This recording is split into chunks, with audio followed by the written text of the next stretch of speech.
Hey guys, how's it going? Virus here from Virus Gaming, and I'm going to put a little video together to kind of help out with something that I noticed when I was playing this game. This is Dungeon Defenders 2 when I was starting out, and that would be getting a character from level 1 to 50 as kind of your only character, like a fresh starter if you just started playing the game. There's a lot of videos out there and a lot of forums and guides like that, but the majority of them that I saw were people who already had level 50s that could set up high level turrets and defenses and just essentially power level without doing anything. And that's not always the case, and it's not very convenient for somebody who just started playing this game or who's trying to level up. So I'm going to give you guys a couple of tips that I found very helpful and made the experience from grinding to 50 a lot easier and a lot faster than what it normally would have been. It's kind of hard for me to show you this because I already have two level 50s here, but the first thing I did is complete the campaign mode. Now I did this mostly solo. I did a quick match on, I believe it was just Harbingers, and it was very helpful. The normal can be pretty difficult on the Wyvern Den here and Harbingers, but you can always drop it down to easy and solo it relatively easy with no issues. So after you beat the campaign mode, you unlock free play mode, which allows you to play the maps again that you just played in campaign, but you're going to get better loot and more experience out of these than what you would with the campaign mode. And I believe that you get this daily bonus down here, which is a 50% boost. Not 100% sure, as it's been a while since I've leveled up to 50, but I believe you do. And if you do, that's a big bonus there.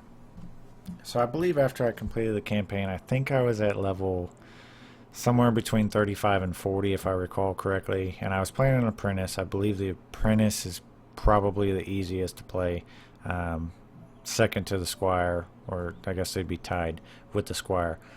Now what I did on my apprentice was I focused mainly on defense power and defense health, and what that did is the power would allow my turrets to be strong enough to kill the minions that I was fighting, while I had the defense health to use my shields to keep me up. If you're an apprentice, you're going to use your 6, which is your mana shield.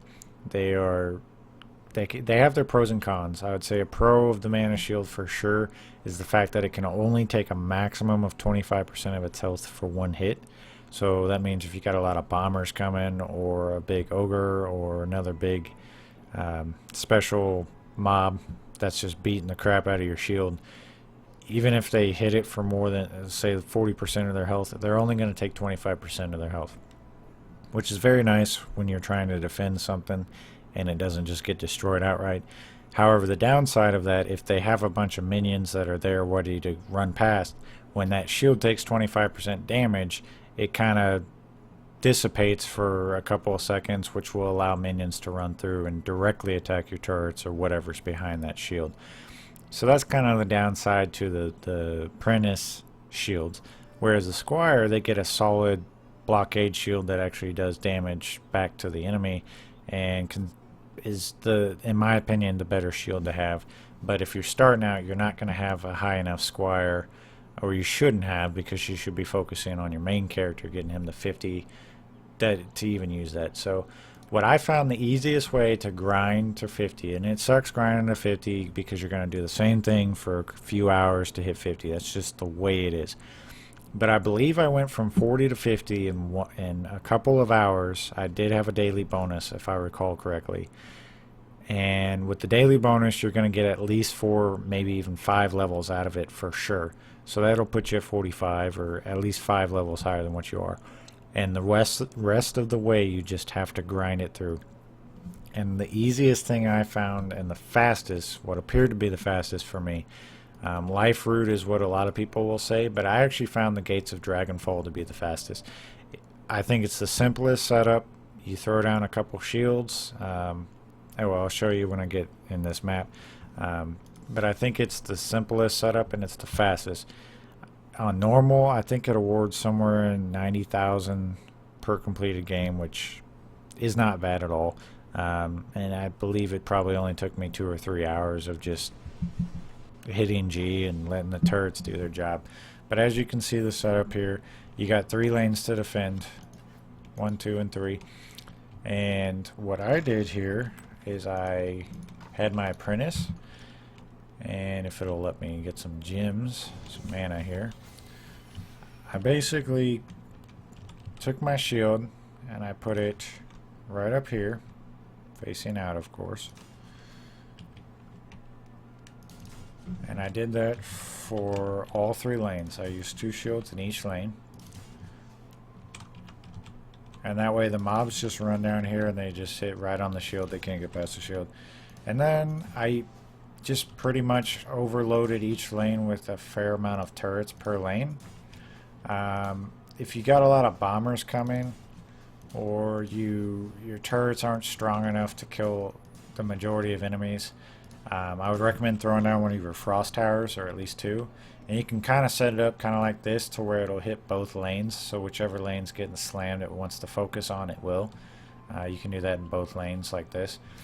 You can also throw down an Earth Shatterer tower, which does a massive amount of damage and has a very long range, which is very effective for hitting the range that like to sit outside of your turret range and just sit there and poke your shield. But I pretty much did that, and you know, I for the first round or 2, if I was on hard or normal, I may have had to pay attention to whatever lane was kind of getting slammed, just make sure they didn't overrun the shields, because that's the biggest worry here, is just minions getting past the shield, because then they're just hitting your turrets for free. But usually once you upgrade your shields, I always upgraded it to tier 2 first, or tier 3 if I could afford to, and then I upgraded the turrets behind it, and I didn't have any issues that I can think of that were like, you know, just out of the range. I mean, you pretty much just sit back and let your turrets do the job. You know, add another couple turrets here or there, whichever lane's getting slammed hard or has a boss mob coming, and unfortunately, I mean, that's kind of the thing you got to do if you're playing by yourself or you can't find a group, is just kind of grind it out. But I found this map to be the easiest to do. I found that way you just, once you finish, you hit replay map and you're ready to go, set up again, and you know, just have fun grinding it out. I mean, that's kind of the point of this game, but it gets a lot easier once you hit 50, and you can try different maps if you want. Some people have a preference on what map they want to play. Like I said, I found this one the easiest, and it was the fastest way for me to get to 50. Life Root Forest is another good one, and the Throne Room is another good one to do it on. But hey, you know, have fun getting to 50. Have fun grinding it out. And if you like this video, give me a like. If you want to see some more, let me know in the comments. If you didn't like the video, you know, go ahead and dislike it and let me know why. If you find this helpful, please give me a subscribe. You can also come watch me live on Twitch. I'm usually live every afternoon between 5 and 10 o'clock, playing Dungeon Defenders and a couple other games. So come over there and give me some support over there as well. And happy huntings. Thank you.